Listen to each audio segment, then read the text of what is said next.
नमस्कार, स्वागत आहे तुमचे आपल्या CM मराठी न्यूज चॅनलवर। आज पुन्हा एकदा एक नवीन माहिती घेऊन तुमच्यासाठी सज्ज झालो आहोत। मृतदेहाच्या पायाला हात लावून माफी मागायला गेला आणि सिरियल किलरला अटक झाली। आतापर्यंत तब्बल त्याने 10 जणांची हत्या केलेली आहे। नेमके हे प्रकरण कुठे घडलं, कसं घडलं याविषयी संपूर्ण माहिती आपण जाणून घेणार आहोत, त्यामुळे व्हिडिओ शेवटपर्यंत आवर्जून ऐका।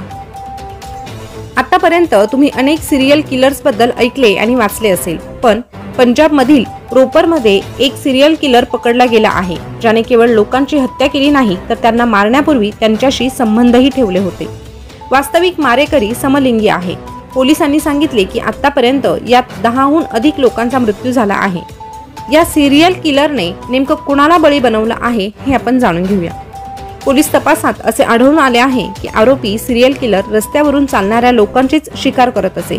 चौकशीत मारेकऱ्याने ही कबुली दिली आहे की त्याचे पूर्वी लोकांशी शारीरिक संबंध होते। यानंतर त्याचे रहस्य उघड होऊ नये म्हणून तो त्यांना लुटायचा आणि मारायचा। आतापर्यंत त्याने 10 जणांचा जीव घेतला आहे।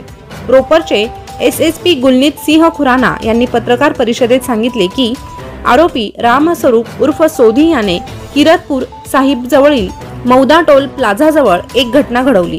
रोपर जिल्ह्यातील 3 खुनाच्या घटना पोलिसांच्या अंगावर काटा आणणाऱ्या ठरल्या होत्या। रामस्वरूपला अटक करताच तिन्ही घटनांचा छडा लावला असून चौकशीत आरोपीने 10हून अधिक जणांची हत्या केल्याची कबुली दिली आहे। SSP म्हणाले की आरोपी रोपर, फतेहगड साहिब आणि होशियारपूर जिल्ह्यात गुन्हे करायचा। आरोपी सोधीने सांगितले की मृत हरप्रीत उर्फ सनीचे आधी त्याच्याशी संबंध होते, त्यानंतर पैसे देण्यास नकार दिला। दोघांमध्ये भांडण झाले आणि त्याने हरप्रीतची हत्या केली। त्याचप्रमाणे त्याने सर्व गुन्हे केले। पोलिसांनी दिलेल्या माहितीनुसार आरोपीला अंमली पदार्थांचे व्यसन असल्यामुळे त्याच्या कुटुंबियांनी त्याला 2 वर्षांपूर्वी घरातून हकलून दिले होते। आरोपी विवाहित असून त्याला 3 मुले आहेत।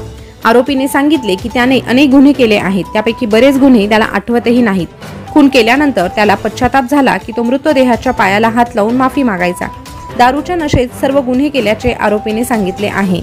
ही निर्दयी घटना तुमच्या समोर आल्यानंतर तुम्हाला काय वाटतं, तुमच्या काय प्रतिक्रिया आहे हे कमेंट करून नक्की कळवा आणि अशाच नवीन घडामोडी जाणून घेण्यासाठी आपल्या CM मराठी न्यूज चॅनलला सबस्क्राइब करा।